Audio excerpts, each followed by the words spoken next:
Naam, karibu tena darasani. Leo katika kipindi chetu kama ambavyo ni kawaida tunakutana hapa kujifunza kila wiki darasani, mahali ambapo tunafanya uchambuzi tunajifunza kwa kufanya uchambuzi yakinifu wa maandiko kuweza kupata maarifa ya ufunuo ama kuja katika ufahamu wa kiungu juu ya mambo mbalimbali ya imani. Kama Mkristo kujifunza ni kila siku na darasani ndicho ambacho tunataka kukifanya, kwamba tuendelee kujifunza kuhusiana na Kristo. Ukuaji wa kiroho ni matokeo ya kujifunza, ni wanafunzi, discipleship. So unakuwa informed, unakuwa unataarifiwa vizuri kutoka katika neno la Mungu. Paulo anasema kitabu cha Warumi sura ile ya 12 mstari wa kwanza wa pili, of course database mstari wa pili, anasema wala msifuatishe namna ya dunia hii, bali mgeuzwe kwa kufanywa upya nia zenu, mpate kujua mapenzi ya Mungu yaliyo mema na kupendeza na ukamilifu. So you can see anasema mgeuzwe mpate kufanywa upya nia zenu. Ile neno nia ni neno nous, understanding, na maana ya understanding, nous, mindset, ya thinking pattern. Anasema mpate kugeuzwa nia, understanding, mindset. So kinachogeuzwa pale ni ufahamu wa mtu. Na namna gani inageuzwa hata upate kujua mapenzi ya Mungu yaliyo mema ya kupendeza na ukamilifu? By the word of God. So neno la Mungu tunapojifunza linatubadilisha fikra zetu na fahamu zetu. Lina filter out, au tuseme lina purge out, linasafisha falsafa za ulimwengu. Mambo ambayo yanafikiriwa kuwa sawa na ulimwengu. Tunapata fikra sawa ya kiungu. Na hivyo mtembeo wetu na mwenendo wetu unakuwa kwa jinsi ya Kristo, kwa sababu tumebadilishwa na neno la Mungu. So neno la Mungu ni kitu cha awali sana, cha kwanza na kipaumbele na cha muhimu zaidi kwa muamini, kwa sababu ndicho kinazalisha maisha yake ya ibada, ndicho kinazalisha practice zote anaweza kuwa nazo katika imani, matumikio, mwenendo, chochote kile, namna na treat watu wengine, namna anavyoabudu Mungu, ni kutokana na ufahamu aliopokea. So maarifa hatuwezi kusema kwamba tumeemphasize kuhusiana na umuhimu wa mtu kupata maarifa. It's very important mtu kupata maarifa, na maarifa yamluki mtu, yana gharama yake, ambayo unakaa kama hivi unajifunza. There is a cost. You sit down and you learn. Hayakujii kama uvuvio, kama nini, kama nini unasema kama umemwagikiwa tu, hapana. So kuna gharama kama hizi za kukaa darasani. So tuko darasani kwa ajili ya hilo, hata tufikie kimo cha Kristo na kumjua sana mwana wa Mungu. Tusiwe tena watoto wachanga, tusiwe kama watoto wachanga katika imani, ambapo tunaweza kupeperushwa huku na kule na kila upepo wa elimu na sauti zidanganyazo. So leo tutakuwa tukijifunza kuhusiana na basically msamaha, jambo linalohusiana na msamaha wa dhambi, vile Mungu anasamehe, au tuseme kwa kifupi tunataka kuona msingi wa kusamehe wa Mungu, the basis of God's forgiveness. Kwa title yetu tunasema kwamba je, Mungu alihitaji nyama choma ili asamehe dhambi? So ni swali chokozi tu, kutaka kuangazia msingi au basic, from which foundation, kutoka katika msingi upi Mungu anasamehe dhambi. Ni matokeo ya kupewa vitu vizuri anavyopenda, ni matokeo ya kusifiwa, ni matokeo ya kuliliwa kwa machozi, ni matokeo ya kutoa dhabihu na sacrifice mbalimbali. Umefanya vitu fulani, umemtumikia Mungu kwa ukubwa sana, umefanya kazi ya Mungu. Sasa okay, I love this girl, napenda huyu mwanamke, napenda huyu kijana, huyu baba amekuwa ananitumikia vizuri sana, so hebu nimsamehe makosa yake. I know aina nyingine ya mitazamo ya dini, of course, na dini nyingine zinaamini kwamba unavyofanya mema unafuta mabaya. Yani zile ni kama dhabihu. Sasa maana yake when you are, as much as you are doing good things, maana yake unafuta ya mambo mengine yale uliyofanya vibaya. So je, Mungu anasamehe namna gani? Ni vizuri kufahamu msingi wa kusamehe. Kwa sababu katika maandiko ya Agano la Kale tunaona dhabihu na sadaka zikitolewa, kafara zikitolewa, sadaka za kuteketezwa. Je, ndio aliyomfanya Mungu akasamehe? Zile nyama choma kwenye madhabahu za Agano la Kale, Je, ndizo zo move moyo wa Mungu, harufu nzuri, mishkaki hii ni mitamu sana, nyama hii ni tamu sana, ninakusamehe, nimeridhika, nimeridhishwa, moyo wangu umeridhishwa na dhabihu hii nzuri sana umetoa au umeifanya kwa ajili yangu, so ninakuachilia. Kwa ni muhimu sana. Unajua msamaha wa dhambi ni subject ama ni mada muhimu sana katika maandiko, na kama haiwezi kuelezewa vizuri, maana yake ni kwamba itapeleka waamini wengi katika makosa. Katika makosa, lakini itapelekea katika matumikio au mambo, utendaji wa vitu ambavyo ni nje na neno la Mungu. Leo hii tunajua watu wanaweza kufanya vitu, na watu wanafanya mambo fulani ya ajabu kabisa ili wapate msamaha wa dhambi. Of course wengine wanatoa sadaka, kuna sadaka za rehema, anatoa sadaka ili Mungu apate kumsamehe. Hii yote ni matokeo ya tafsiri mbovu ya maandiko, ama ni matokeo pia ya kutokujifunza sawa sawa. Usipojifunza sawa sawa utaelewa sawa sawa. Usipojifunza sawa sawa utafikiri sivyo sawa sawa. Utasema isivyo sawa sawa, lakini pia utatenda isivyo sawa sawa. Kwa ni muhimu sana. Kumbuka story ya Kaini na Habili kama ilivyoelezwa katika maandiko. Hapa katika vipindi vingine tumeeleza of course, ambao Mungu alimuonya Kaini kabla hajatenda dhambi. Na alimuonya, kabla hajamuua ndugu yake, alimuonya Kaini. Tumejifunza katika masomo kadhaa hapo yaliyopita nyuma. Na nafikiri wakati tunajifunza somo hili litambatana somo lingine litakalofuata. Yale kuna masomo matatu yaliyopita yanahitajika kusikiliza pamoja. Kuna somo lile la hekalu au ni safina. Ni safina au ni hekalu. Kuna somo lile la jitu na majitu ambapo kuna simulizi ya Daudi na Goliath. Lakini nafikiri kuna story ya ile somo la kesi ya Kaini. It's just like a bundle. Iko katika kuangazia muktadha wa kiroho scriptures, matukio mbalimbali, masimulizi katika maandiko. So unajifunza yale kwa pamoja, unapata uelewa mzuri zaidi. So tumeangalia story hii ya Kaini na Habili katika ile somo kesi ya Kaini na mengineyo hapo nyuma. Na nafikiri inaweza kuanza kuweka msingi pia wakati tunaanza kujifunza hapa jambo. Angalia kitabu cha Mwanzo sura ya 4 mstari wa 6. Kitabu cha Mwanzo sura ya 4 mstari wa 6 anaposema Bwana akamwambia Kaini, yuko wapi Habili ndugu yako? Akasema sijui, mimi ni mlinzi wa ndugu yangu. Akasema mimi ni mlinzi wa ndugu yangu. Anakataa kazi ya uchungaji huyu. Alafu anasema mstari wa 8 na wa 7, kama ukitenda vyema hutapata kibali, usipotenda vyema dhambi iko inakotea mlangoni, nayo inakutamani wewe, walakini yapasa uishinde. So kuna communication hapa ya Mungu na Kaini.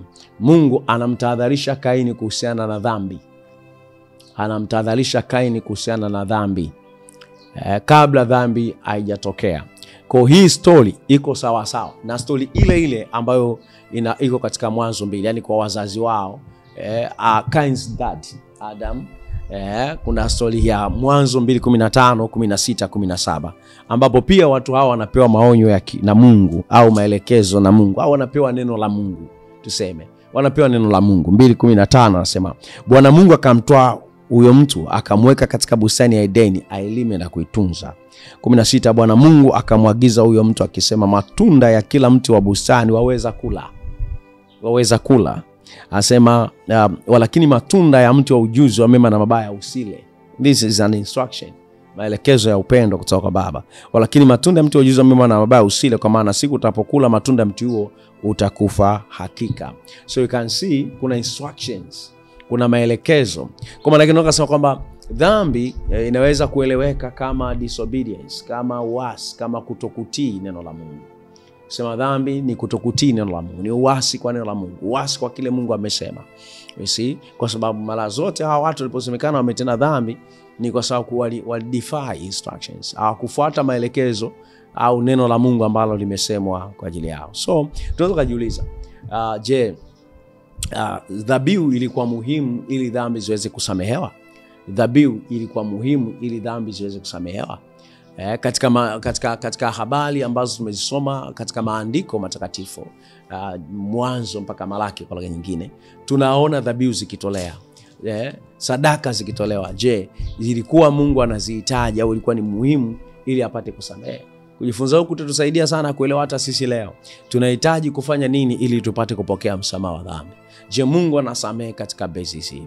kujibu swali hili kwamba kama dhabihu zilikuwa muhimu, na tukaendelea na hiyo scenario ambayo tumetoka kuisoma sasa hivi ya kitabu cha Mwanzo 2:15-17 ni mahali pa kwanza ambapo tunaona maelekezo ya Mungu kwa mwanadamu.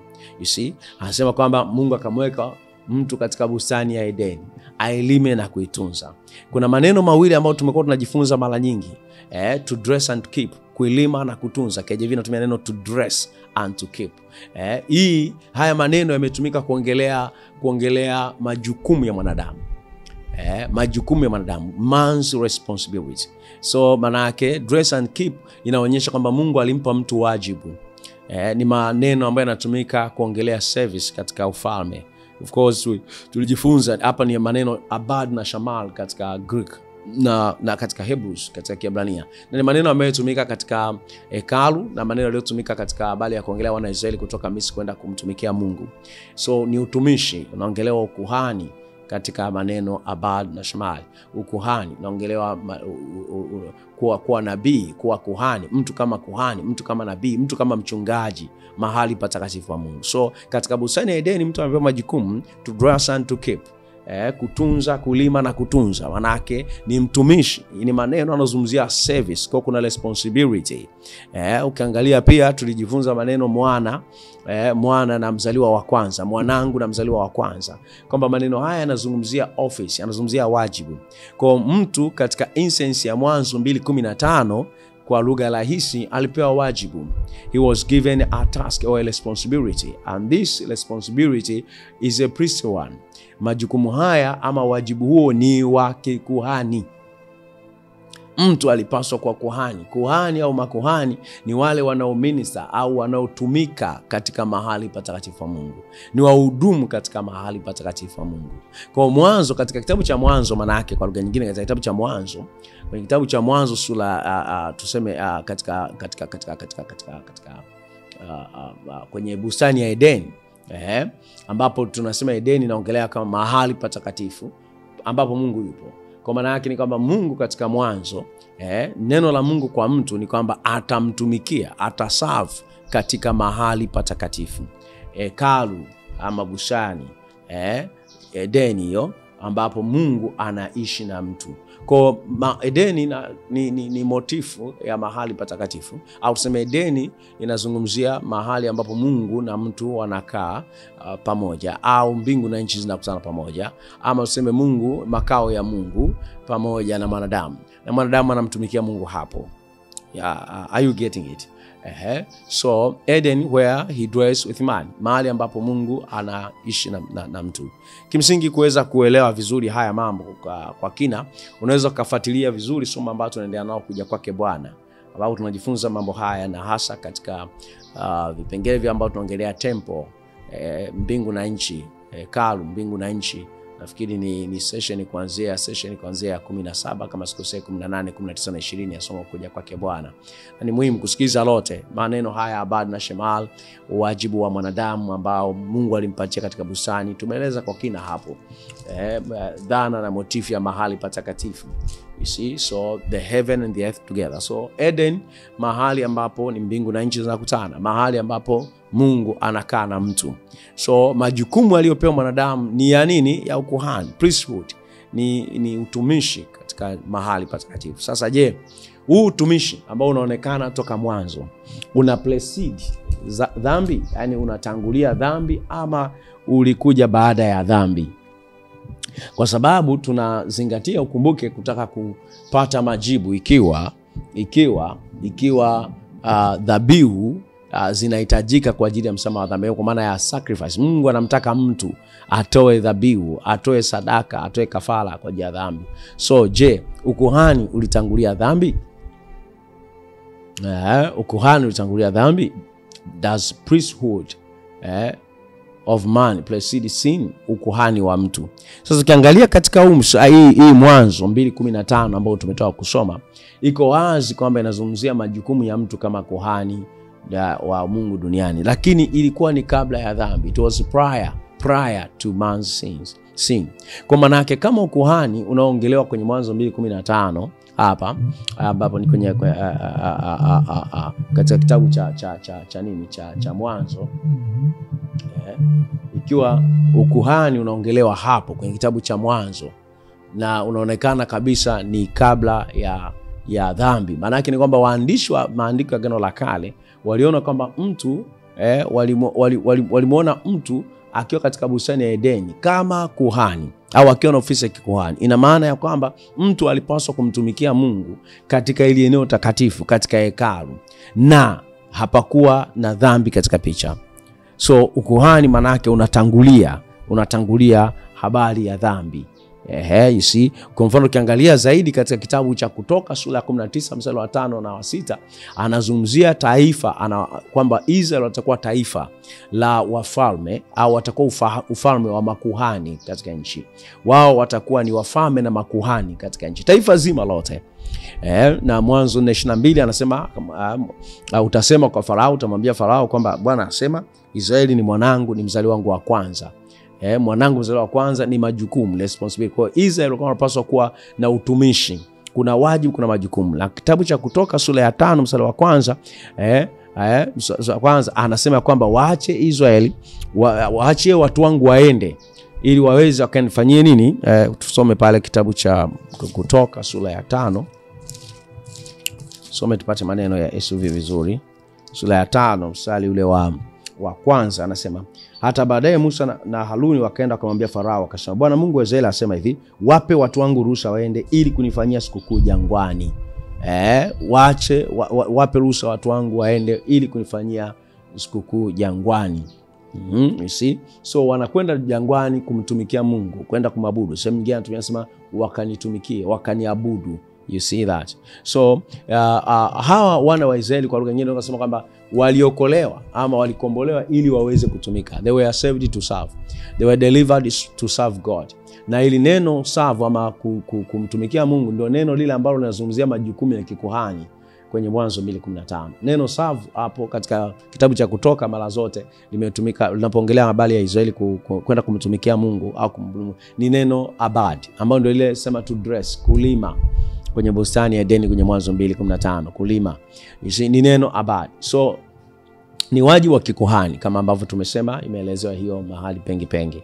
You see? So Mwanzo 2:15 maana yake ni kwamba Adamu alifanywa kumtumikia Mungu kama kuhani wa Mungu wakati ambapo hajatenda dhambi. Kwa maana yake ofisi ya kikuhani haiko necessarily haikuwa kimsingi kwa ajili ya dhambi. Ofisi ya ukuhani haikuwa kimsingi kwa ajili ya dhambi. Kwa huyu mtu alipewa maana yake utumishi na hapakuwa na dhambi. Tumeona kitabu cha Kutoka 19:5 anasema, anazungumza kwamba waambie wana wa Israeli kwamba kilishika lile agano, watakuwa treasure, watakuwa hazina, watakuwa tunu katikati ya watu wote wa dunia. Maana yake anasema na dunia, kwa sababu dunia yote ni mali yangu, and for all the earth is mine. Muhimu sana. So you can see mstari wa 6 kitabu cha Kutoka 19:6, Kutoka 19:6, ambapo anasema, nanyi mtakuwa kwangu ufalme wa makuhani na taifa takatifu. Hayo ndio maneno tukayoambia wana wa Israeli. Asa mtakuwa ukuhani wa nini? Asa mtakuwa taifa, asema mtakuwa kwangu ufalme wa makuhani. The kingdom, a kingdom of what? Of priests and a holy nation. So ndicho anachokisema pia Peter katika Petro wa kwanza 2:9 anaposema kwamba bali ninyi ni mzao mteule, taifa takatifu, ukuhani wa kifalme. So this was a promise and it was fulfilled in Christ. Kimsingi anasema na wana wa Israeli kwamba wakishika agano lake, wakisikia sauti yake, wakimwamini Mungu, kiamini neno lake, basi watakuwa watu waliotunu juu ya mataifa yote na watakuwa wafalme, makuhani. Kumbuka hili neno ufalme wa makuhani, kingdom of priests. Hii ina kitu cha kufanya na Mwanzo 14:18. Hili neno linafundishwa kutoka kwenye 13. Kumbuke background ama usuli wa kitabu cha Kutoka ni kitabu cha Mwanzo. Usuli wa kitabu cha Kutoka wanasema kwamba mara zote background ya kitabu cha Kutoka ni kitabu cha Mwanzo. Kwa hiyo yanaongelewa katika kitabu cha Kutoka ni mafundisho ambayo yana msingi kutoka kwenye kitabu cha Mwanzo. Mwanzo 14:19, 18 kuna kuhani anaonekana hapa. 14:18 anasema ya kwamba na kitabu cha Mwanzo, Mwanzo 14:18. 14:18 anasema, na Melkizedeki mfalme wa Salemu akaleta mkate na divai, naye alikuwa kuhani wa Mungu aliye juu sana. Kwa mfalme wa Salemu, Melkizedeki. Kwa Melkizedeki tulikuwa na mtu mmoja akiwa na ofisi mbili zinazungumzwa kwake, kwamba ni mfalme na ni kuhani. Ni mfalme na ni kuhani. So he was a serving king. Alikuwa ni na utumishi, anamtumikia Mungu. Melkizedeki alikuwa anamtumikia Mungu. Are you getting it? Melkizedeki alikuwa mtumishi, yani ni mfalme anayetumika. Ni kama leo unaweza kusema servant leader. So he was a king and yet a priest. Kwa ndicho ambacho kinazungumzwa kwa wana wa Israeli kutoka kwenye fundisho hili, kwamba watakuwa ufalme wa makuhani au watakuwa kingdom of priests. Watakuwa ni wafalme wanaotawala kwa kutumia utumishi wa huduma yao. They are serving. So ukiangalia kwenye mstari wa 19 anasema ya kwamba kile ambacho kifanya huyu bwana Melkizedek, anasema mstari wa 19, Mungu akasema hivyo 19 anasema, akambariki akasema, Abraham na abarikiwe na Mungu aliye juu sana, muumba wa mbingu na nchi. Na ukiangalia katika kesi hii hapakuwa na issue ya dhambi. Anasema maneno ya baraka juu ya Ibrahimu. Anambariki Mungu kwa ajili yake na anasema maneno pale. Kwa hiyo katika kitabu cha Kutoka anapoambiwa wana wa Israeli kwa bali ya kuwa ufalme wa makuhani, ina mwangwe ama ina msingi, ina foundation kwenye kile ambacho kimezungumzwa tayari katika kitabu cha Mwanzo sura ya 14 mstari wa 18. Kwa kimsingi ukisoma kwa pamoja Kutoka 19:5 mpaka 6, ambapo taifa zima la Israeli wanaambiwa kwamba watakuwa wafalme na makuhani, na Mungu anasema dunia yote ni yangu. Maana watamtumikia Mungu kwa ajili ya dunia yote kuja katika ibada ya Yahweh. Watakuwa watumishi wa Mungu, taifa lililotengwa kwa ajili ya mission ya Mungu duniani, kufanya jamaa zote za dunia zipate kubarikiwa, kwa sababu dunia yote ni mali ya Bwana. Anasema watakuwa kwake wafalme na makuhani, taifa takatifu. Kwa kwenye ukisoma ile andiko, ukasoma na la Mwanzo 1:26 mpaka 28, hapo Mungu akawabariki, akasema Mungu akawabariki akamwambia zaeni mkaongezeke, mkaijaze nchi. Hapa anazungumza kwa habari ya kutiisha na kutawala. Ukasoma na Mwanzo 2:15 ambao mwanadamu amepewa majukumu kwenye mahali patakatifu pa Mungu pa yeye kuwa kuhani. Utaona kwamba hizi terms au maneno yanayotumika yana notion ya ufalme, yana kingdom, kuna kingdom, ni terms za kingdom, ni maneno ya ufalme. Kwa ukisoma kwa bidii account hizi tu pamoja, unaweza ukapata kuona, ukachunguza kwamba huduma ya ukuhani ama priestly office ya ukuhani ili precede dhambi, ilitangulia dhambi. Kwa haikuwa kwamba ukuhani ni kwa ajili ya dhambi. Kimsingi haikuwa ukuhani ni kwa ajili ya dhambi. Ukuhani ulikuwepo kabla watu kama dhambi haijaingia. Mtu alikuwa amepewa majukumu haya ya kutumika. So manake wakati wote ninaposikia neno kuhani, priest, kinachopaswa kuja kwenye akili yangu cha kwanza sio dhambi, bali kinapaswa kuonekana lilo neno lieleweke katika kuongelea kumtumikia Mungu katika mahali patakatifu. It has to be seen in respect to what? Service, au serving in God's sacred place. Kwa kumtumikia Mungu katika mahali pake patakatifu, na si kwamba uanze kufikiria moja kwa moja dhambi.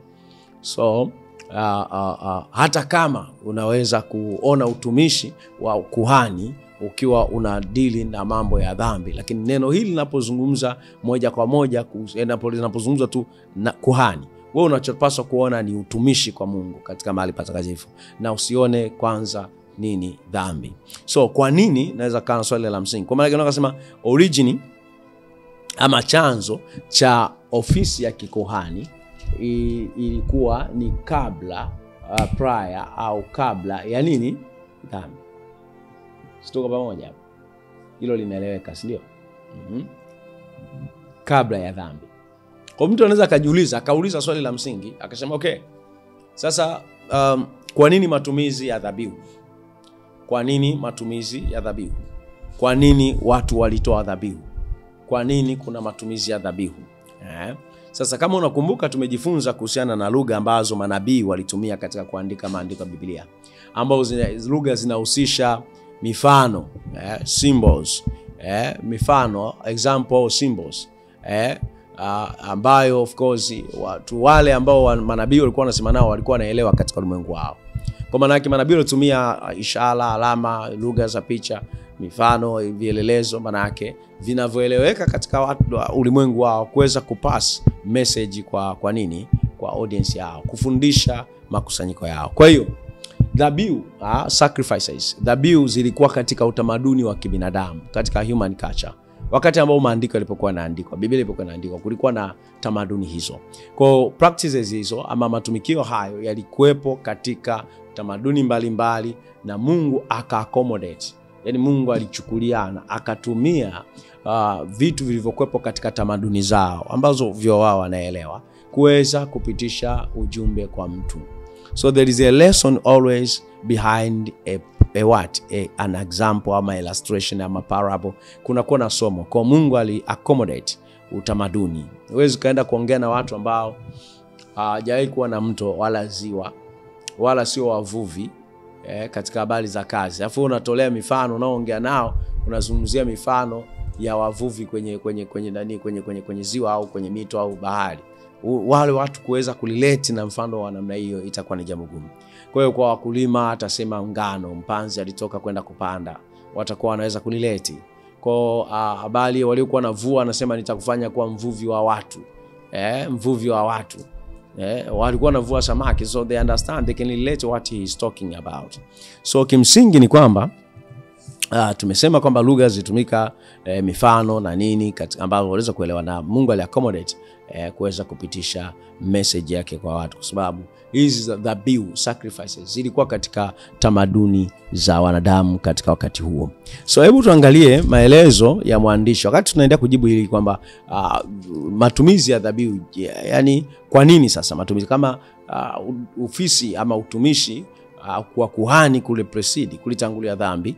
Je, kwa nini matumizi ya dhabihu? Kitabu cha Waebrania tutasoma sura ya 8. Kitabu cha Waebrania sura ya 8. Hallelujah. Waebrania sura ya 8. Hope you are learning. Waebrania sura ya 8. Mstari wa kuanzia wa kwanza. Sura ya 8 kuanzia mstari wa kwanza. Anasema basi, tutasoma of course mpaka mstari wa 4. Anasema basi katika hayo tunayosema, neno lilo kuu ndilo hili: tunaye kuhani mkuu wa namna hii, aliyeketi mkono wa kuume wa kiti cha enzi cha ukuu mbinguni, mhudumu wa patakatifu na wa ile hema ya kweli ambayo Bwana aliiweka, wala si mwanadamu. Maana kila kuhani mkuu huwekwa ili atoe vipawa na dhabihu. Kwa hiyo lazima huyu naye awe na kitu cha kutoa. Kama angekuwa juu ya nchi, wasingekuwa kuhani, maana wako watoa sadaka kama iagizavyo sheria. 5. Watumikiao mfano na kivuli cha mambo ya mbinguni, kama Musa alivyoagizwa na Mungu alipokuwa tayari kuifanya ile hema. Maana asema, angalia ukavifanye vitu vyote kwa mfano ule ulioonyeshwa katika mlima. Angalia ukavifanye vitu vyote kwa mfano ule ulioonyeshwa katika mlima. So anazungumza kwamba makuhani wanahudumu, priest offers by ministering, wanahudumu, wanatoa kwa kuhudumu. Na kitabu cha Waebrania kimsingi kiko kwenye kutofautisha the natural and the supernatural. Kinatofautisha yale ambayo ni ya mwili ya asili na yale ambayo ni ya rohoni. Kwa mstari wa 5 anasema kwamba watumikia mfano wa kivuli cha mambo ya mbinguni. KJV inasema kwamba who serve unto the example and shadow of heavenly things. Kwa hiyo kuna vya mwilini vinavyo point ama vinavyoelekeza kwa vitu vya rohoni. Kwa Musa akaonywa kwamba afanye sawa na vile alivyoonyeshwa katika mlima.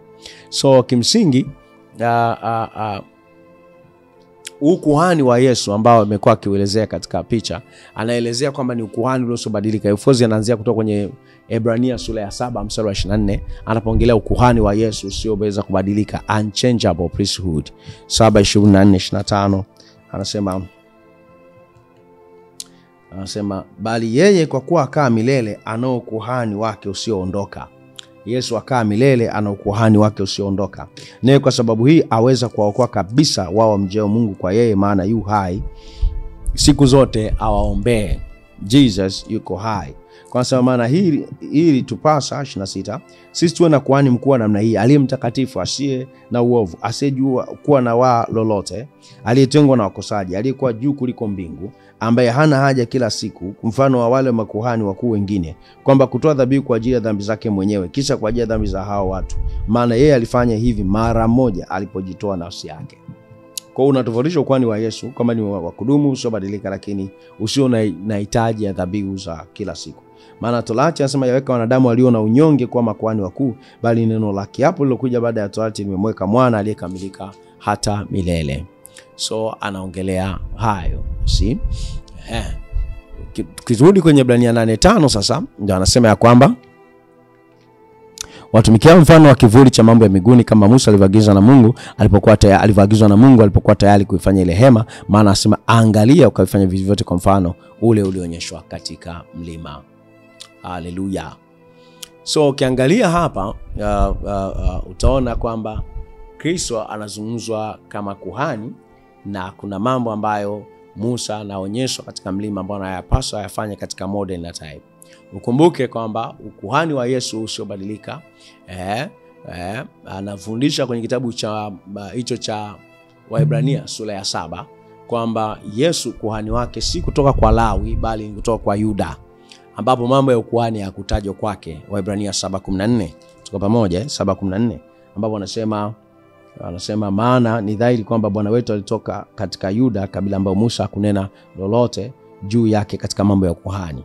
Tena huyo tusemayo ni dhahiri sana zaidi, ikiwa umetokea ukuhani mwingine mithili ya Melkizedeki, asiki kuhani kwa sheria ya amri iliyo kwa jinsi ya mwili, bali kwa nguvu ya uzima usio na ukomo. Maana ameshuhudiwa mahali fulani, ameshuhudiwa kwamba wewe ukuhani milele kwa mfano wa Melkizedeki. So unaweza kaona ile narration ya Melkizedeki, ana mira mwandishi na mila anakisi Melkizedeki katika Waebrania 7:1-2. Anamzungumzia Melkizedeki kwamba asiye na baba wala mama. Anasema kwa maana Melkizedeki huyo mfalme wa Salemu, kwani mkuu aliyejua alikutana Ibrahimu alipokuwa akirudi katika kuwapiga wafalme, akambariki, ambaye Ibrahimu alimgea sehemu ya 10 ya vitu vyote. Ukiangalia mstari wa 3 anasema hana baba, hana mama na hana wazazi, hana mwanzo siku zake wala mwisho wa uhai wake, bali amefananishwa na mwana wa Mungu, huyo adumu kuhani milele. Nani anayedumu milele kuhani? Yesu Kristo adumu kuhani milele. So Melkizedeki alifananishwa na ukuhani wa Yesu Kristo usiobadilika unaodumu milele, you see. Kwa maana yake ni kwamba anaposema kwamba hana baba na mama, ni katika kuelezea tu kwamba kuhani huu ni tofauti na ule wa Lawi, kwa sababu katika ukuhani wa Lawi lazima uonekane genealogy yako, umezaliwa kutoka katika kwa baba yupi na kwa mama yupi, ili wewe kuthibitisha ni uzao kabisa wa nani? Wa Lawi. Kabila katika Israeli ambapo wa makuhani walitolewa pale. Kwa si kwamba Melkizedeki hakuwahi kuwa na baba na mama, ni kwamba rekodi zake hazikuwekwa, hawaonekani katika, haziwezi kuzungumzwa wala kupatikana kama wa uzao wa Lawi. Kwa anasemekana ana baba wala mama. It's a figure of speech kuongelea kwamba haiko kwenye genealogy proper inaozalisha, ambayo inajulikana kuzalisha makuhani, you see. So hivyo kwa usijaka Melkizedeki ni Mungu alikuwepo duniani, maana amesema kwamba hana baba wala mama. Ni namna ya mwandishi kuelezea kwa sababu anatengeneza, anaposimulia masimulizi ya Melkizedeki katika kitabu cha Mwanzo, si kwa bahati mbaya, ni katika kufundisha ukuhani wa Kristo usiobadilika, ambao pia unatoka katika mfumo ambao si wa Lawi, you see. Ni mfumo ambao si wa Lawi, you see. So unaweza kaona hiyo kwa background iko hapo. Kwenye Mwanzo 14:18 kule tulisoma habari ya Melkizedeki kukutana na Ibrahimu na akambariki na nini. Alikuwa kuhani, anazungumzwa kama kuhani wa Mungu aliye juu sana. So kuna neno anasema mfano katika kitabu cha Ibrania 8:5, anasema watumikia mfano wa kivuli cha mambo ya mbinguni, kama Musa alivyoagizwa na Musa alipokuwa tayari kufanya ile hema. Maana anasema angalia ukafanya vitu vyote kwa mfano ule ulionyeshwa katika mlima. So you can see neno example. Ili neno mfano limetumika pia kwenye Yohana 13:15 ambapo Yesu aliwaosha miguu wanafunzi wake.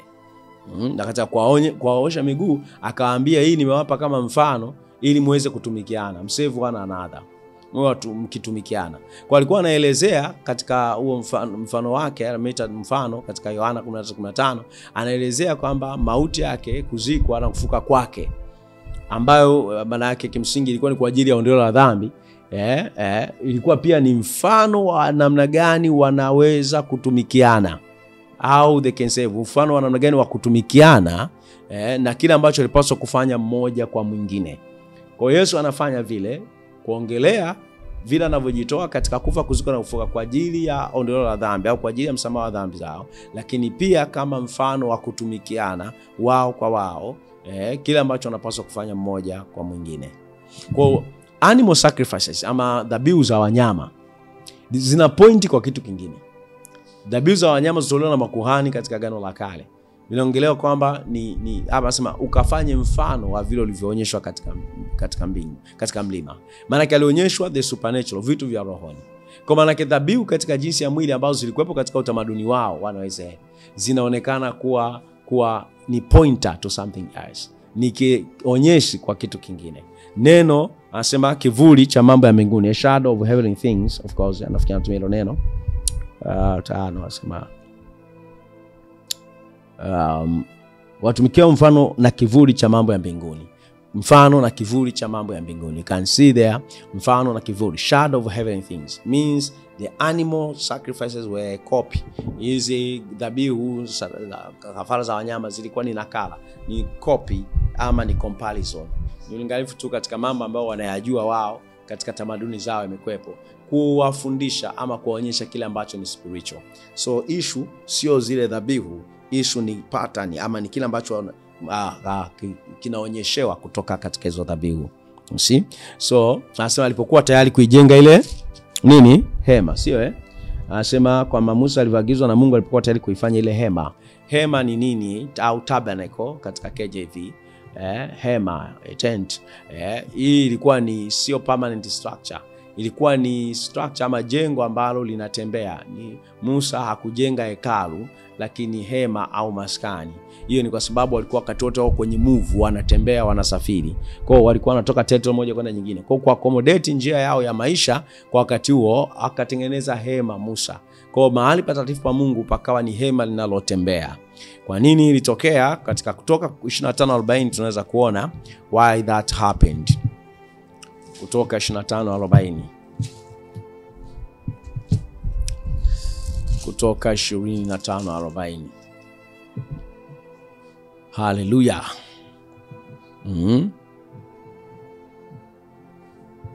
Kutoka 25:40. Anasema kwamba nawe angalia kwamba uvifanye kama mfano wake ulioonyeshwa mlimani. Uvifanye kama mfano wake ulioonyeshwa nini? Mlimani. Akafanye kama mfano ulioonyeshwa mlimani. Kitabu cha Kutoka. Musa anaambiwa akafanye kama mfano ulioonyeshwa. Kwa mwandishi wa Ibrania anafundisha kutokea hapo, si ndio? Kwenye Ibrania 8:5. Musa aliposema akaambiwa akaonywa na Bwana afanye kama. So hili neno of course nawe angalia, of course anasema kwenye KJV anasema neno analotumesema and look that thou make after them make them after their pattern which was showed thee in the mount, showed thee in the mount. So which you were shown, unaweza kusema which you were shown in the mount, ulioonyeshwa katika mlima, which was showed thee, Kiingereza cha KJV, showed thee in the mount.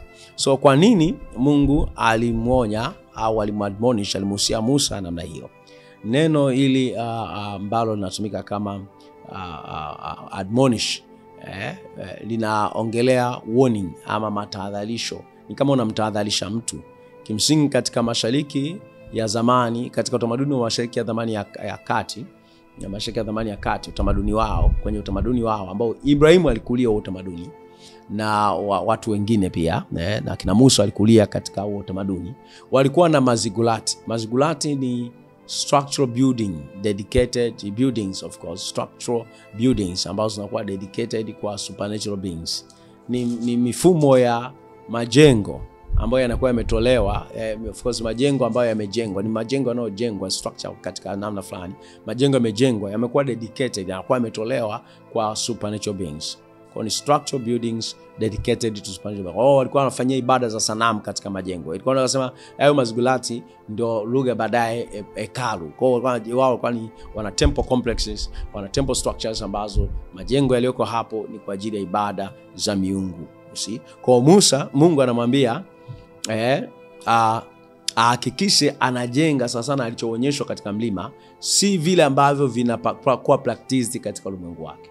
Sio katika pattern na model ya mazigulati hayo au majengo hayo, matempo yaliyokuwa yanafanywa na wanadamu kwa ajili ya miungu. No. See? Kwa hiyo Musa alichokuwa anajenga of course alichokuwa anajenga Musa, maana kinaweza kaonekana kwenye bustani ya Edeni kwenye Mwanzo 2 bustani ya Edeni ni usemi ama ni kielelezo cha mahali patakatifu, ni kielelezo cha temple, makao ya Mungu. Tulisema Edeni ni mahali Mungu anakaa na mtu, so ni maskani ya Mungu. Bustani ni maskani ya Mungu, ni mahali Mungu anakaa na mwanadamu, anakutana na mwanadamu, anafanya kazi. So you can see maana yake ni kwamba Israel anapotumia ile neno hapa kwa habari ya anataka kukaa katikati ya Israel, maana yake Israel ni sacred area, ni eneo takatifu, na hiyo picha inatolewa kwamba jengeni hapa, nitakaa katikati yenu, ili nipate kukaa katikati yenu. Wanaambiwa kujenga, Musa anaambiwa ajenge, afanye.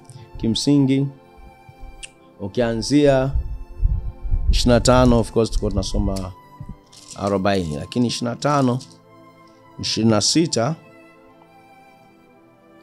25 8 asa nao na wanifanyie patakatifu ili nipate kukaa katikati yao. Sawa sana, haya yote ni kuonyesha mfano wa maskani na mfano wa vyombo vyake vyote ndivyo nitakao kufanya. So ni ili anasema akae katikati yao. You see, akae katikati yao. Kwa ni mahali patakatifu. So Israel can be seen as a sacred area and the holy place. Holy place. Hapo ndio picha ambayo ilikuwa inatolewa. Israel kama eneo takatifu kwa wakati ule ambapo maneno haya yanazungumzwa. So nini tukichunguza nasema sasa sana ulivyoonyeshwa, mfano wa vile ulivyoonyeshwa according to the pattern. 25:40 hapa tumeona 25:40. Nawe angalia kwamba uvifanye kama mfano wake ulioonyeshwa mlimani. Na Matendo ya Mitume 7:44 kuna kitu ambacho Stefano anaweza kusaidia kitu hapa kidogo katika kodi tumia kitabu cha Matendo ya Mitume sura ya 7:44. Matendo ya Mitume 7:44.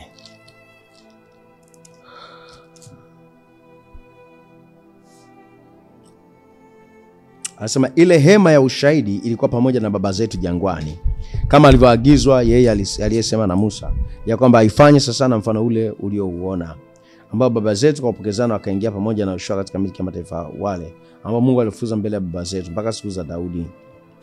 You understand? So unaweza kaona anasema anaonyesha kwamba kuna usambamba wa kile alichojenga na ile nchi ambayo walikuwa wanapelekwa, nchi ya ahadi. 46 anasema aliyepata fadhili za mbele za Mungu na aliomba ampatie Mungu wa Yakobo maskani. Lakini Sulemani alimjengea nyumba, ila yeye aliyejua hakai katika nyumba zilizofanywa kwa mikono, kama vile asemavyo nabii. Mbingu ni kitu changu cha enzi, na nchi pia, na nchi ni pa kuwekea miguu yangu. Ni nyumba gani mtakao nijengea, asema Bwana, au ni mali gani nitapoustarehe? Si mkono wangu uliofanya haya yote? Si mkono wake umefanya dunia yote, nchi yote, mtawekea mali gani? Anawahoji pale. Kwa unaweza kaona kuna parallel kati ya kuna usambamba kati ya kile ambacho Mungu amesema na Adamu au bustani ya Edeni katika Mwanzo, alafu hema katika kitabu cha Kutoka, lakini hekalu alilojenga Sulemani siku zilizokuwa zimefuata hapo mbele. Kwa hiyo ina maana ya kwamba Moses alikuwa na uchaguzi wa kitu gani anaweza kukitumia kwa ajili ya kupitisha somo lile ambalo Mungu amemonyesha, au mfumo ule ambao Mungu amemonyesha katika kitabu, katika mlima. Kwa mlimani maana yake Musa aliona supernatural. Then katika mwili anaamua yeye kujenga hekalu. Yeye ameonywa tu afanye, aangalie kufanya, sawa. Aitoe zalishe kitu ambacho ni pattern, ni kinafuata au kinaonyesha kile ambacho ni cha rohoni. Kwa Moses had a choice. Angeweza kujenga hekalu au akajenga kitu kingine, lakini alijenga hekalu kwa sababu wakati huo wale watu walielewa vizuri mambo yanayohusiana na hekalu. Ilikuwa kwenye utamaduni wao, haikuwa kitu kipya. Lakini anasema anapaswa kwa umakini kabisa kujenga sivyo kama alichokiona Misri ama anachokiona katika tamaduni zile. Kwa hiyo Moses ukiangalia historia ametoka Misri ambapo alikuwa na temples na Egypt ilikuwa imetolewa kwa ajili ya ibada za sanamu, other supernatural beings.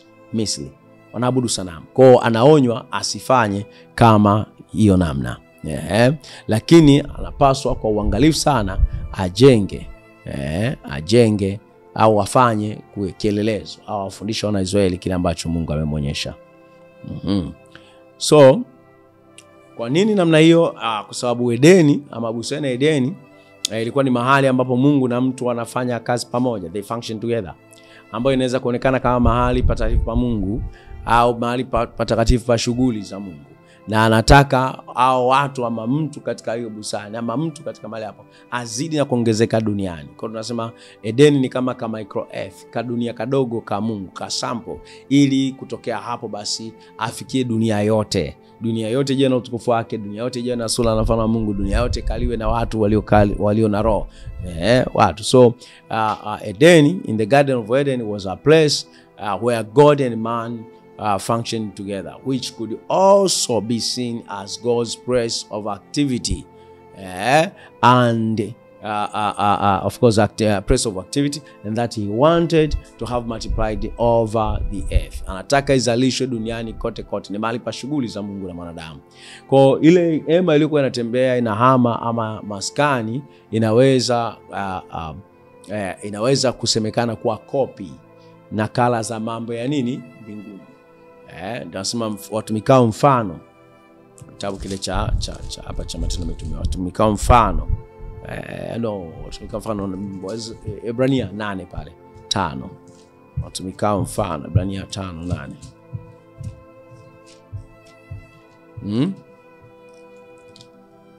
Siski 8 Waebrania sura ya 8. Nimesema sura ngapi? 5. Waebrania sura ya 8 mstari wa 5, watumikao mfano na kivuli cha mambo ya mbinguni. So it means haya ya chini yaliyowekwa kwenye hekalu na yaliyopangiliwa yakatengenezwa ni kivuli cha mambo ya mbinguni, ni kielelezo tu to what is spiritual out of the spirit. Hallelujah. So tuna moving tent ama tabernacle ambayo ingekuwa ni copy yake, na inaweza kusemekana kwamba inaakisi Mwanzo 2 ambapo kazi ya Mungu ilimalizika. Anasema Bwana akamaliza kazi yake yote aliyoifanya, akastarehe, akapumzika. Kwa maana yake inafundisha kwamba dunia ni mahali pake pa kupumzia, ni God's resting place. Tumesema hivyo kwamba Musa alikuwa na choice.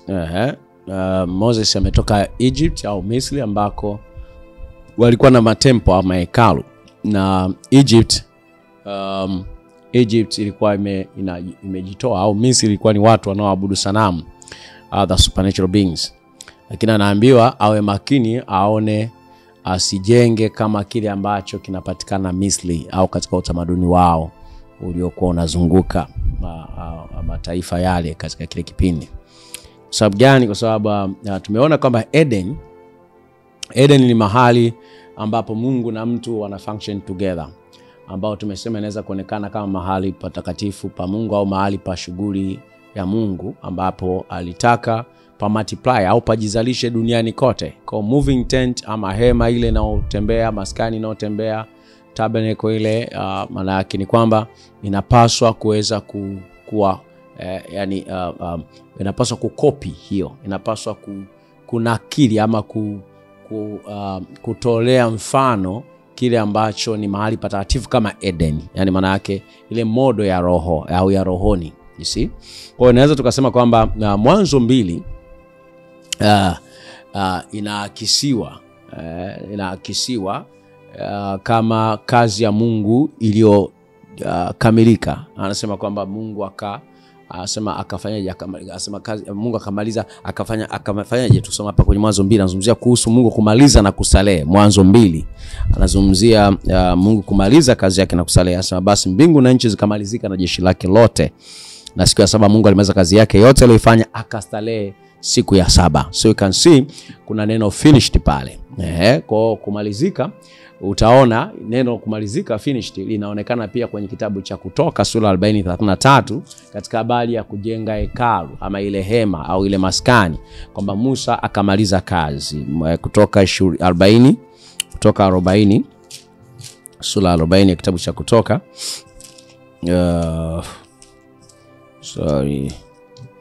cha Kutoka sura 40 mstari ule wa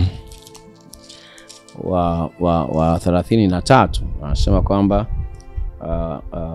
B pale, akalitundika pazia la mlango wa ule ua, basi Musa akamaliza hiyo kazi. Can see finished the work. So Mwanzo 2 finished the work, and that was about Genesis 1:26, 27, 28, what was pertaining of what was in relation to Eden, mahali pa taifa la Mungu. So tunaweza kaona tuna pattern katika Mwanzo 2 au katika Mwanzo 1, of course tuna pattern katika Mwanzo 2 ambayo inaongelea kile ambacho kimefanyika kwenye Mwanzo 1, na Mungu akamaliza kazi yake akastarehe.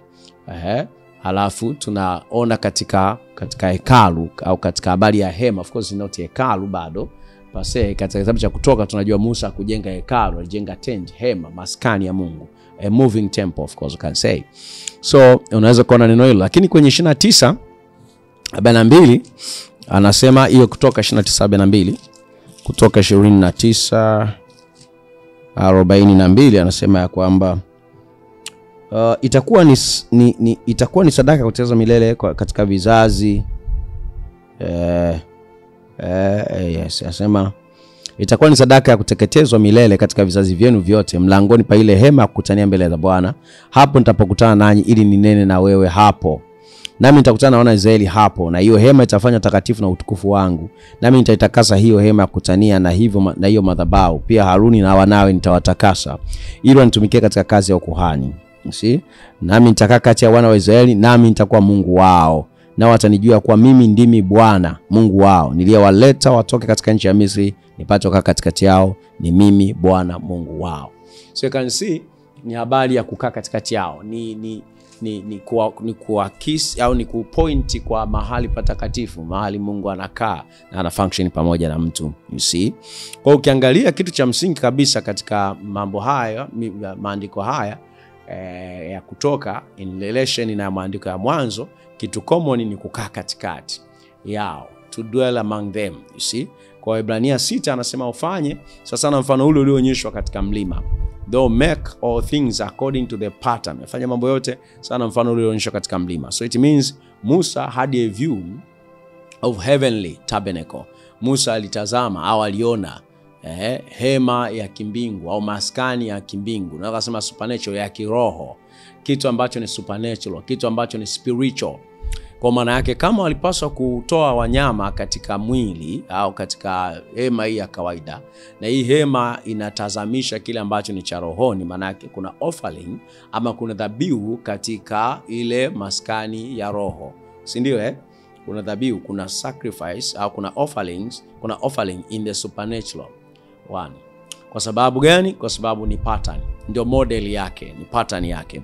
Kwa katika kujenga tabernacle au maskani, Musa alipaswa kufanya sasa na ile pattern ya asili au original pattern, spiritual, supernatural, kwa katazamisha katika jinsi ya kawaida. Kwa swali linakuja kwamba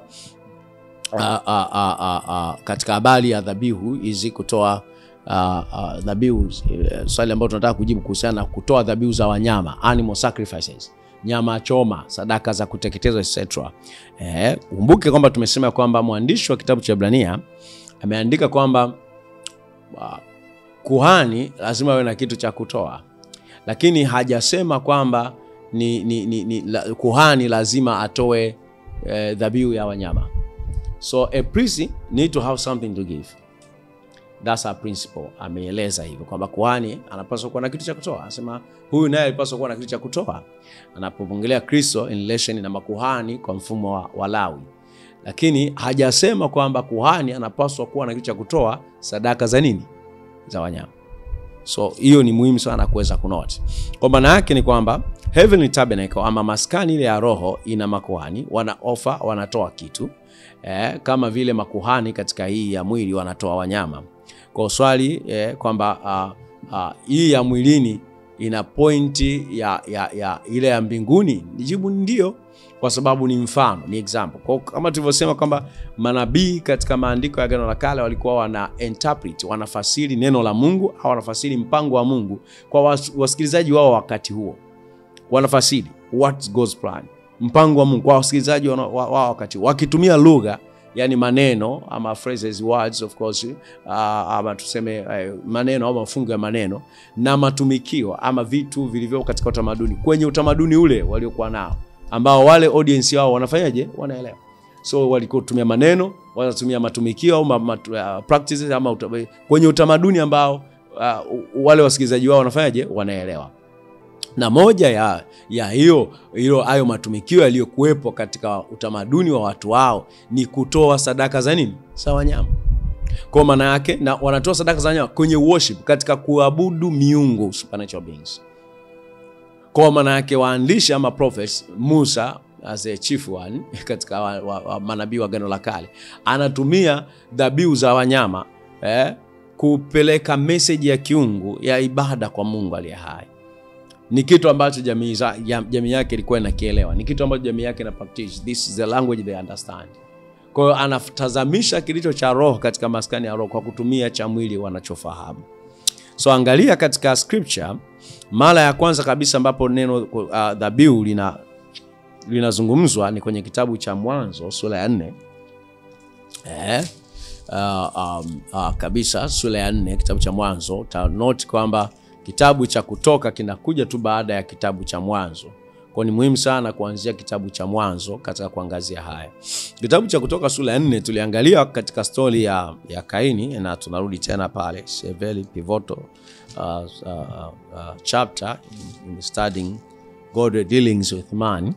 Kitabu cha Mwanzo sura ya 4 mstari wa kwanza, sasa Adamu akamjua mkewe na akapata mimba, akamzaa Kaini, akasema nimepata mtoto mwanamume kwa Bwana. Akaongeza akamzaa ndugu yake Habili. Habili alikuwa mchungaji kondoo na Kaini alikuwa mkulima ardhi. Mchunga kondoo na mwingine mkulima ardhi. Kimsingi ili tuwahi kujifunza hapa kwamba anaongelea tu man's law of course, ambayo wote wawili ni wachungaji na wakulima, to dress and to keep. Kumbuka ile maelezo kwa Adam katika Mwanzo 2:15, kulima na kutunza. Lile neno kutunza pale, to keep, naongelea kama shughuli ya kuwa mfugaji ama mchungaji, ama una guard, ama unalinda kitu. Focus inahusisha teaching ministry, ni maneno yanayotumika katika huduma, you see, kushika, kufanya na wengine kujua, etc. So hayo tumeyatafsiri, tumeongea katika session zingine ama somo mengine ambayo tumekuwa tunajifunza. So mmoja mkulima, mwingine mchungaji, of course ni kuongelea wajibu ambao functions za mtu, wajibu wa mtu duniani ambao ni to dress and to keep, kulima na kutunza, of which ni nini, abad and shamal, ambapo ni kuwa kuhani, ni kuwa mchungaji shepherd, ni kuwa nabii katika nyumba ya Mungu, ni kuwa mfalme. So yote hayo yanatumika pamoja, ni utumishi, ni maneno yanaongelea service.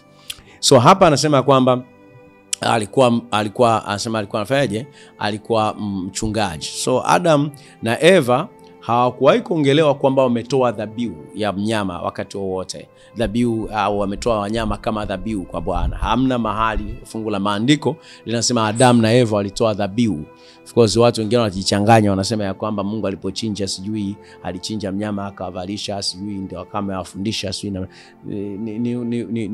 ni kuwa ni kusema ni kukosa bidii katika kufanya study zaidi katika mambo haya, unakopelekea ufanye conclusion ambayo ni haste ya haraka kiasi hicho. Hakuna mahali ambapo Adam na Eva wameandikwa kutoa dhabihu ya nini, ya wanyama, you see. Kwa Mwanzo 4:2 anasema Abel alikuwa mchunga wa nini, wa kondoo, alafu Kaini alikuwa mkulima wa ardhi. Okay, unaweza kaacha hivyo kwanza. So Abel anaelezewa kama mchungaji wa kondoo, keeper of sheep, keeper of sheep. Neno keeper of sheep of course means shepherd. Neno linalotumika kwa habari ya mchungaji, pastor. The word pastor, neno pastor linatokana na neno shepherd ambalo ni keeper of sheep. Mchungaji wa nini, wa kondoo, shepherd. So anasema katika mstari wa 3, ikawa hatimaye Kaini akaleta mazao ya ardhi sadaka kwa Bwana. Naye akaleta mazao ya ardhi sadaka kwa Bwana. Si ndio? Mstari wa ngapi? Wa 3. Wa 4, Habili naye akaleta wazao wa kwanza wa wanyama wake na sehemu zilizonona za wanyama. Bwana akamtakabali Habili na sadaka yake. Bwana akamtakabali Habili na nini? Na sadaka yake. So you can see here, hii account ya Mwanzo 4 inaonyesha ya kwamba kuna watu wengine walikuwepo duniani. Kuna watu wengine walikuwepo duniani. Tunaposoma hii account inatuonyesha kwamba kuna watu wengine walikuwepo nini? Duniani. Angalia mstari wa 14 kwenye kitabu cha Mwanzo 4. Sasa tazama, umenifukuza leo katika uso wa ardhi, nitasitirika mbali na uso wako, nami nitakuwa mtolo na mtu asiye na kikao duniani, hata itakuwa kila nionaye hata niua. So pana watu. Bwana akamwambia, kwa sababu hiyo yeyote atakayemua Kaini, pana watu, atalipiza kisasi mara 7. Bwana akamtia Kaini alama, mtu amuonaye asije akampiga. Kaini akatoka mbele za uso wa Bwana, akakaa katika nchi ya Nodi mbele ya Eden. Kuna nchi. Alafu anasema Kaini akamjua mkewe, naye akapata mimba, akamzaa Henoko, akajenga mji akauita Henoko kwa jina la mwanawe. So ukisoma mstari wa 16 hapa anasema Cain went out from the presence of the Lord and dwelt in the land of Nod in the east of Eden. So title hiyo mstari wa 17, akajenga mji akauita Henoko kwa jina la mwanae. So he built a city. You can't build a city alone. You build a city with the people. Kwa kuna watu waliokuwa na exist katika wakati huo. Hapo you can see ndio maana story na masimulizi ya Musa ya Adam katika kitabu cha Mwanzo lazima eleweke kama archetype. Ni archetype story, you see. So katika maneno haya tunaona kabisa ya kwamba palikuwa na watu, maana yake, na kama pana watu pana utamaduni. Kwa nini nimekuja kwenye hii? Ni kwa sababu ya hiyo habari ya kutoa dhabihu. Ametoa wapi Habili? Maana yake ipo katika utamaduni. Ni kitu ambacho kimekuepo katika utamaduni. Hiyo habari ya to offer animal whatever, na lugha ambayo anatumia Musa katika kuelezea watu wa jamii yake ambao wanaelewa. Kuna kitu ambacho Habili anafanya ambacho kinaelezewa kama kutoa dhabihu. Kwa nini? Kwa Mungu. Mzaliwa kwanza wa wanyama.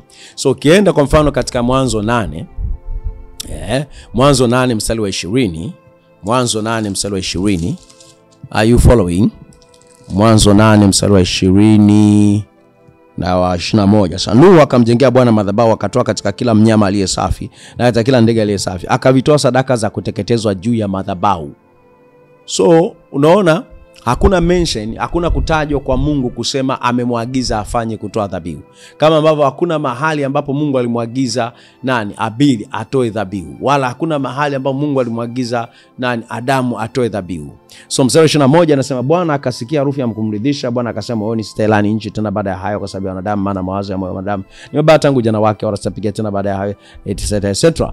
Akazungumza na mambo mengine pale. So you can see here, it was not done akufanya kutoa dhabihu kwa sababu ametenda dhambi.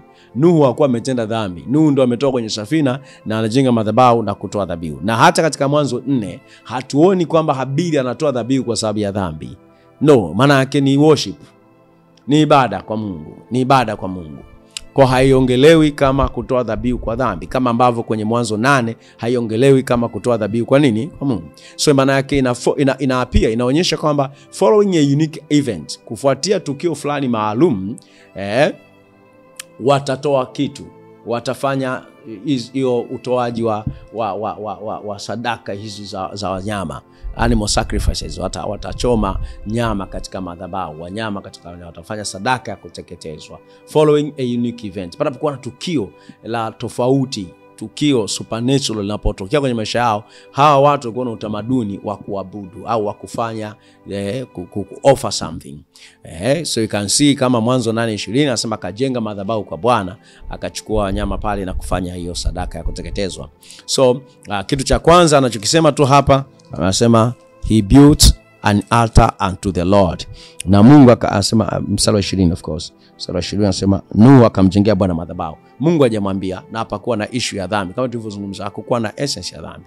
Kwa ukiangalia kwa maneno mengine, the essence of offering the burnt offerings, undani wa kutoa dhabihu katika madhabahu, sadaka za kuteketezwa hizi au ilikuwa ni kumwabudu Mungu, to worship God, the Most High. Kwa maana yake it was a practice in their culture. Ulikuwa ni utamaduni na matumikio katika tamaduni zokuwepo. Watu kuweza kuabudu supernatural beings kwa kutoa dhabihu za wanyama katika madhabahu. Lakini Mungu hakuwahi kuomba dhabihu. You see? Kwenye Mwanzo 12 mstari wa 7, Mwanzo 12 mstari wa 7 anasema, Bwana akamtokea Abrahamu akasema, uzao wako nitapa nchi hii, naye huko akamjengea madhabahu Bwana aliyemtokea. Akamjengea madhabahu. Kwa hiyo Bwana amesema naye na anamjengea madhabahu. So it's a place of worship here. Anasema, and there he built an altar unto the Lord who appeared unto him. Kwa wale watu wanapenda kumaki maeneo ambayo wamekuwa na supernatural occurrence, wamekuwa na encounter na Mungu, wameongea na Mungu, wamezungumza, ni mahali patakatifu. Baba wa Shekemu kwa vipande 130 akajenga huko madhabahu akaita El Elohe Israeli. You see, El Elohe Israeli maana yake ni Mungu, Mungu wa Israeli. So mtu anaona katika ushindi aliofanyiwa, katika mambo yaliyotokewa, msaada wa Mungu na nini, anajenga mahali pa ibada. A place of worship can be seen there. Unaweza kuona amejenga madhabahu pale, mahali pa ibada.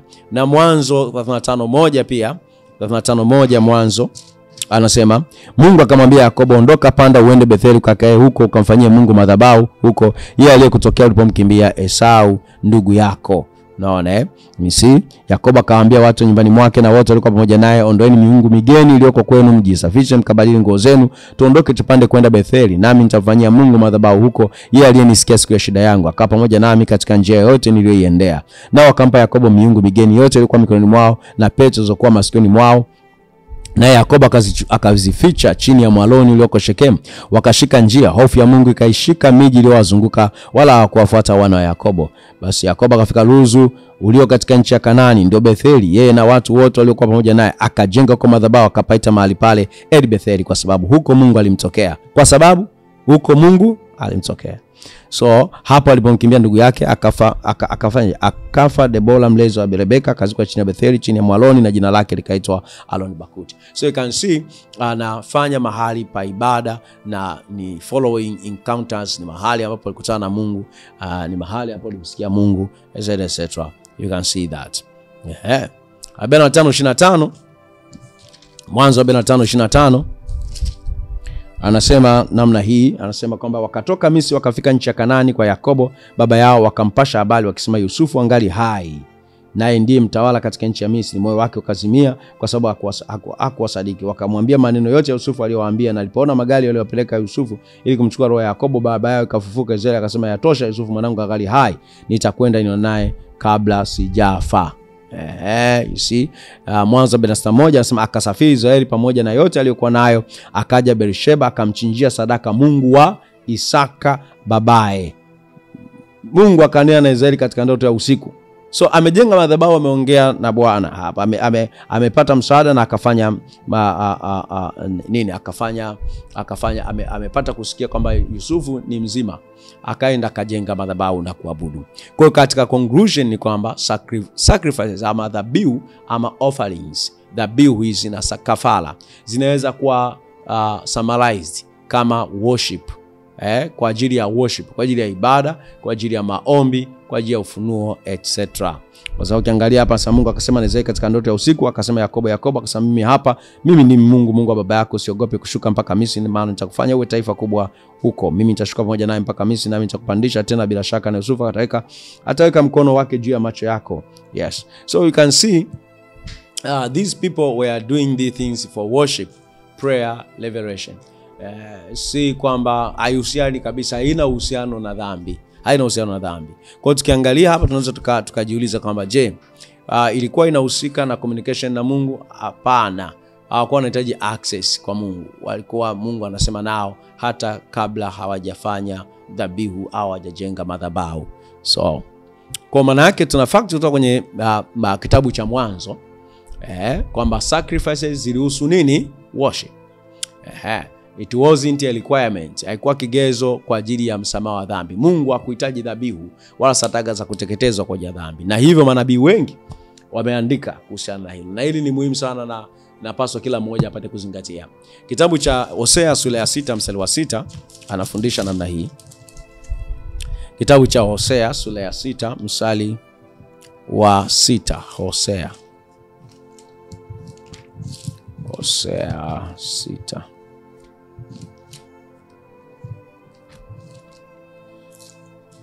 Haleluya. So Hosea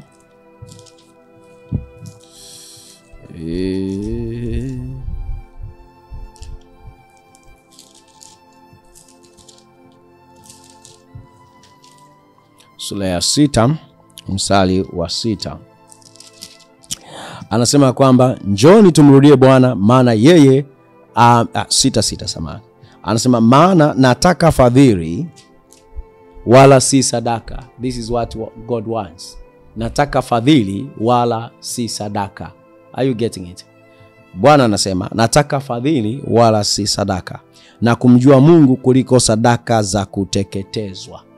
Kumjua Mungu kuliko sadaka za kuteketezwa. Fadhili wala si sadaka. Kumjua Mungu kuliko sadaka za nini? Za kuteketezwa. Na Yesu alifundisha kutoka kwenye andiko hili kwenye kitabu cha Mathayo 9:13. Mathayo 9:13 ambapo akasema, lakini nendeni mkajifunze maana yake maneno haya, nataka rehema wala si sadaka, kwa maana sikuja kuwaita wenye haki bali wenye dhambi.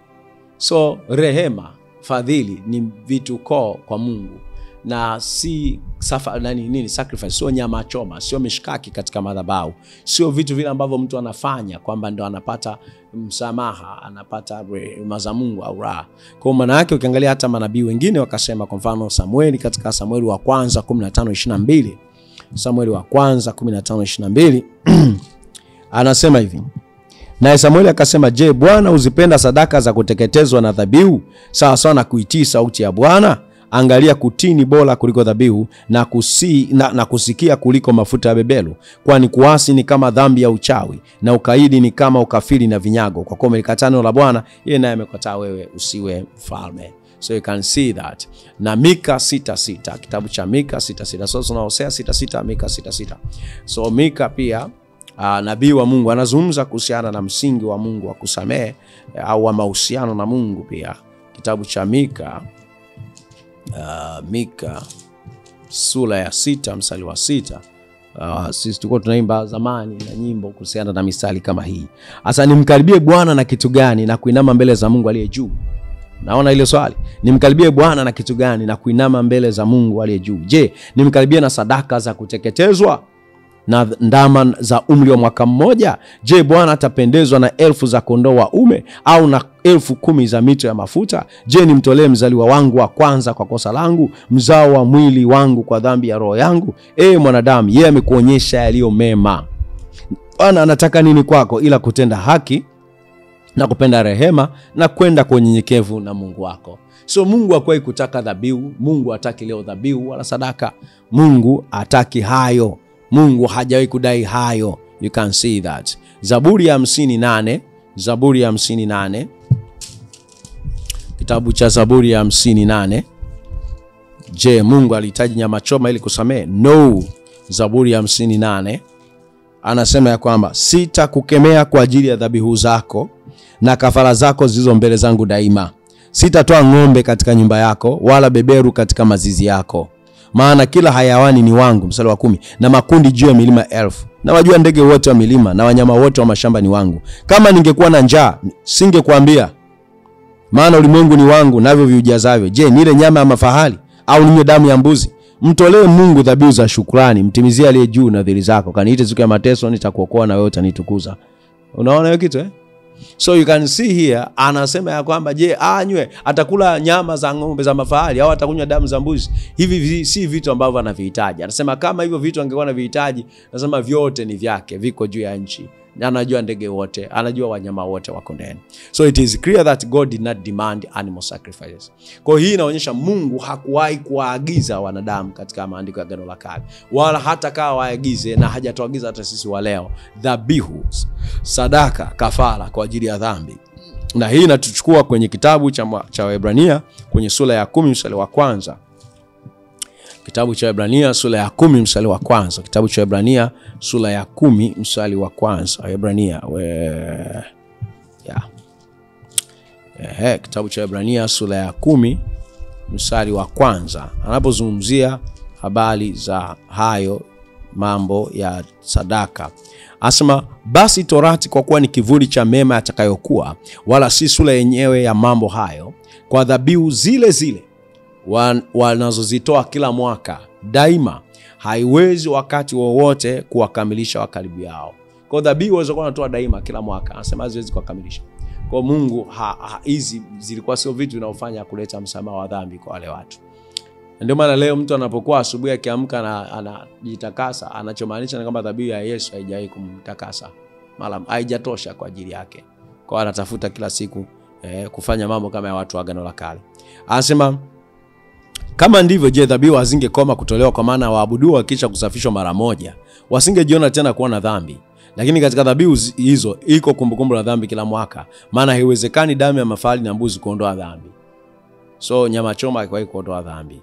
Sadaka za kuteketezwa haziwezi kuondoa dhambi. Kwa hiyo ajapo ulimwenguni asema dhabihu natolewa ukutaka. Kumbe hakutaka, lakini mwili uniwekea tayari. Sadaka za kuteketezwa na sadaka za dhambi hukupendezwa nazo. Ndipo niliposema tazama nimekuja katika gombo la chumo, nimeandikwa niyafanye mapenzi yako Mungu. So you can see hakutaka dhabihu hizo. Na anasema isingewezekana dhabihu za mafahali ya ng'ombe na mbuzi kuweza kuondoa dhambi. Mstari wa 8 anasema hapo juu asemapo dhabihu na matoleo na sadaka za kuteketezwa na hizo za dhambi hukuzitaka, wala kupendezwa nazo, zitolewazo kama ilivyoamuru torati. Ndipo anaposema tazama nimekuja niyafanye mapenzi yako, ondoa la kwanza ili kusudi asimamishe la pili. Katika mapenzi hayo mapenzi hayo mmepata utakaso kwa kutolewa mwili wa Yesu Kristo mara moja tu. So ni Kristo, wala si mambo ambayo tunaweza kufanya sisi, wala ambayo wangeweza kufanya watu wengine. So it means hii ilikuwa inafanya zile dhabihu za jinsi ya mwili zilikuwa zinafanya ilikuwa ni kutumia utamaduni katika wanadamu, utamaduni uliokuwepo katika wanadamu kuelezea spiritual realities. Na wanasema kwamba kwa kuwa ni kivuli cha mema yatakayokuwa, ni kivuli, shadow, unaona Kwa maana yake dhabihu za jinsi ya mwili zilikuwa katika utamaduni wa wanadamu na zikatumika kuelezea spiritual realities. However, offering ya wanyama, mafahali na nini haikuwa undani wa kitu ambacho kinatakiwa. It was not to take away sins. Zilikuwa ziondoe dhambi na hazikuwa kuondoa dhambi, na leo haziwezi kuondoa dhambi. Sadaka, pesa, huwezi kupeleka pesa kanisani ili dhambi zako ziondolewe. Mungu haongwi, Mungu atafuti nyama, Mungu atafuti hela. Hana shida, vitu vyote ni mali ya Bwana. Kwa hivyo haviwezi kumfanya mtu apate kibali cha Mungu kwa sababu ametoa vitu hivyo. Angalia jinsi ambavyo msamaha wa Mungu unaelezwa kwenye kitabu cha Hesabu sura ya 14 mstari wa 17. Kitabu cha Hesabu sura ya 14 mstari wa 17. Msamaha wa Mungu unaelezwaje? Msamaha wa Mungu unaelezwaje? Mungu anasamehe kwa msingi upi? Hesabu 14 mstari wa 17 na ule hadi ule wa 19. Hesabu 14 mstari wa 17 hadi ule wa 19. Mstari wa 17 hadi wa 19, Hesabu 14. Anasema basi sasa nakusihi sana, uweza wa Bwana wangu na uwe mkuu kama ulivyonena uliposema, Bwana ni mpole wa hasira, mwingi wa rehema, mwenye kusamehe uovu na makosa, naye hata mfanya kuwa mwenye hatia kwa hana kosa kwa njia yoyote, mwenye kubatiza wana uovu wa bazao kizazi cha 3 na cha 4. Na kusihi usamehe uovu wa watu hawa kama ukuu wa rehema yako ulivyo, kama ulivyowasamehe watu hawa tangu huko Misri hata hivi sasa. Anaongelea nature ya Mungu, ni mwenye rehema, si mwingi wa hasira, anayesamehe makosa. Ukiona mstari wote hapo na kuchanganya ni kwamba unahitaji tu kuelezewa vizuri, lakini anachoongelea toka katika context yake anaonyesha kwamba anazungumza kwamba kwenye KJV anasema of great mercy, forgiving iniquity and transgression. Anaongelea kwa kama karakta ya Mungu, mwenye kusamehe, mwenye rehema nyingi, mpole, si mwingi wa hasira, mwenye kusamehe uovu, mwenye kusamehe makosa. Mstari ule wa 19 anasema ya kwamba na kusihi usamehe uovu wa watu hawa kama ukuu wa rehema yako ulivyo, kama ulivyowasamehe watu hawa tangu Misri hata hivi sasa. Kwa Israeli walikuwa wamesamehewa si kwa sababu wametoa dhabihu, walikuwa wamesamehewa watu na Mungu. Ni wenye makosa, ni wenye uovu, wamesamehewa watu na Mungu. Kwa sababu gani? Mungu ni mwenye rehema. Kwa anaelezea msamaha wa Mungu wa uovu na dhambi according to what? His great message, ukuu wa rehema zake, ukuu wa rehema zake. Na Daudi anasema kwenye Zaburi jambo ama ukweli huo, Zaburi ya 103 mstari wa 1, ukuu wa rehema zake, fadhili zake, neema zake. So Mungu anasamehe kwa sababu yeye ni mwenye rehema. Mungu hasamehi kwa sababu umefanya vitendo vizuri. Mungu hasamehi kwa sababu umemtumikia. Mungu hasamehi kwa sababu umetoa sadaka. Mungu asamehe kwa sababu umetoa wanyama na nyama choma. No, 103 mstari wa kwanza nasema, nafsi yangu muhimidi Bwana, na vyote vilivyomo ndani yangu vilihimidi jina lake takatifu. Nafsi yangu muhimidi Bwana, wala usizisahau fadhili zake zote. Akusamehe maovu yako yote, akuponya magonjwa yako yote, aukomboa hai yako na kaburi, akutia taji ya fadhili na rehema, au shibisha mema uzee wako, ujana wako ukarejezwa kama tai. So you can see mstari wa 4 anaposema ya kwamba aukomboa hai wako na kaburi, akutia taji ya fadhili na rehema. Taji ya fadhili na rehema. So God is merciful. Yeye anasamehe uovu, anasamehe dhambi. His forgiveness of sins is according to his loving kindness and tender mercies. Ni kwa sababu ya wingi wa neema, ukarimu wake, rehema zake, neema zake hivyo. Kwa ukiangalia mfano Isaya 1:18. Isaya 1:18. Hallelujah. Isaya 1:18. Oh Jesus. Anasema hivi. Haya njoni tusemezane, asema Bwana, dhambi zenu zitapokuwa nyekundu sana, zitakuwa nyeupe kama theluji, zitapokuwa nyekundu kama bendera, zitakuwa kama sufu. Kama mkikubali na kutii, mtakula mema ya nchi. Unaona So you can see anazungumzia kwa habari njoni tusemezane, anasema diwe nyekundu kama nini, zitakuwa nyeupe. 43:25. Maana ni katika msingi wa yeye na si katika msingi wa watu. 43:25 Isaya, 43:25, 43:25, 43:25 Isaya. Anasema maneno haya. Anasema hivi, mimi ndimi niyafutaye makosa yako kwa ajili yangu mwenyewe, wala sitazikumbuka dhambi zako. Mimi ndimi niyafutaye makosa yako kwa ajili, sio kwa sababu ya dhabihu zako, sio kwa sababu ya machozi na majuto yako, sio kwa sababu umemtumikia Mungu sana. Anasema kwa ajili yangu mwenyewe, wala sitazikumbuka dhambi zako.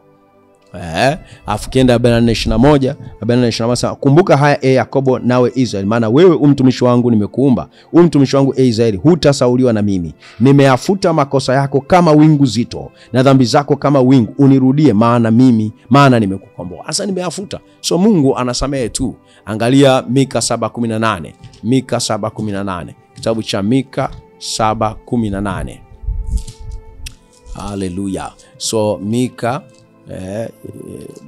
7:18 anasema kwamba ni nani aliye Mungu kama wewe, mwenye kusamehe uovu na kuliachilia kosa la watu wa urithi wake waliosalia? Ni nani aliye Mungu kama wewe, mwenye kusamehe uovu na kuliachilia kosa la watu wa urithi wake waliosalia? Hashiki hasira yake milele, kwa maana yeye hufurahia rehema. Yeye hufurahia rehema, atarejea na kuturumia, atakanyaga maovu yetu, nawe utazitupa dhambi zao zote katika vilindi vya bahari. You can see this. You can see this. Mstari wa 20 anasema, wewe utamtimizia Yakobo kweli yako, na Ibrahimu rehema zako ulizowaapia baba zetu tangu siku za kale.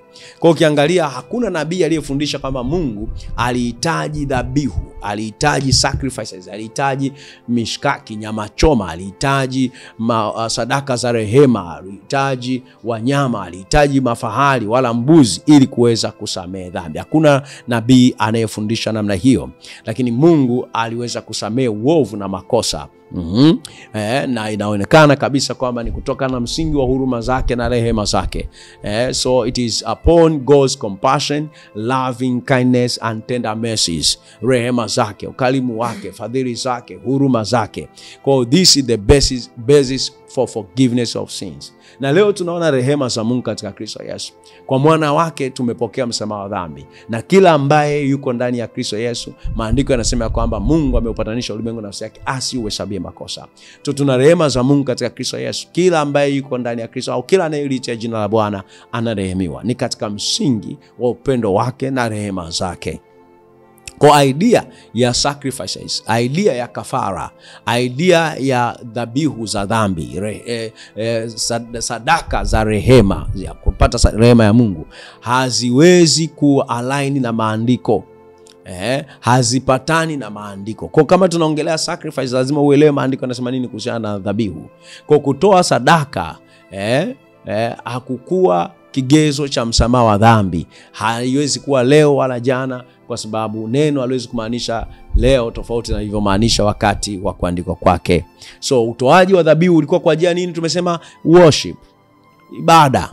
Kwa ufahamu wetu huu utatusaidia pia kuweza kuelewa kuhusiana na Yesu alivyotolewa, kama je, Mungu alimtoa mwanae kafara au la. Na hili ni jambo ambalo tutajifunza katika session inayofuata. Kwa katika summary ni kwamba tumeona katika somo hili kwamba swala la dhabihu na swala la sacrifice ama kafara na dhabihu zotolewa katika Agano la Kale, ukweli wake ni kwamba watu hawa waliumbwa, mtu ama tuseme mtu mume na mke aliumbwa katika sura la mfano wa Mungu, of course, kuweza kusave kama kuhani. Tumeona hivyo, kumtumikia Mungu mahali pake patakatifu. Haikuwa kwa ajili ya dhambi huduma hiyo ya ukuhani. Hii kituonyesha kwamba fact ya msingi kuhusiana na dhambi, kwamba kuhusiana na ukuhani sio kuhusiana na dhambi, bali ilikuwa ni service kwa nani? Kwa Mungu. Haleluya.